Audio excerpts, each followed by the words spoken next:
అందరికీ praise lord. July 9th ఈరోజు దేవుని వాగ్దానము. తన ఎడల యథార్థ హృదయము గలవారిని బలపరచుటకై యెహోవా కనుదృష్టి లోకమంతటా సంచారము చేయుచున్నది. 2 దినవృత్తాంతములు 16వ అధ్యాయం 9వ వచనము. యథార్థంగా జీవించడం వల్ల లోకము దృష్టిలో నీవు ఒక పిచ్చివానిగా కనిపించవచ్చు. లోకస్తుల నుండి మెప్పు ఘనత నీకు కలగకపోవచ్చు.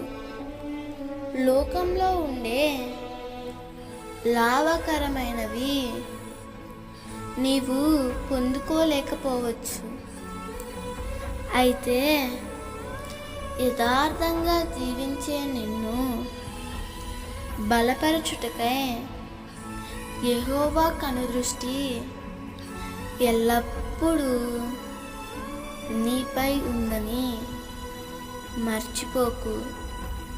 నీ యథార్థతను బట్టి ఇహపరమైనవి నీవు కొన్ని కోల్పోయినా పరసంబంధమైన ఆశీర్వాదాలు మెండుగా పొందుకోగలుగుతావు.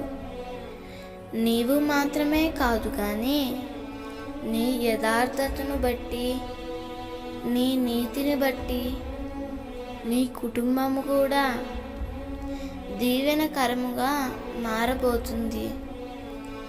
దేవుడు ఈ వాగ్దానం నీ జీవితంలో నిశ్చయముగా నెరవేర్చునుగాక. ఆమేన్.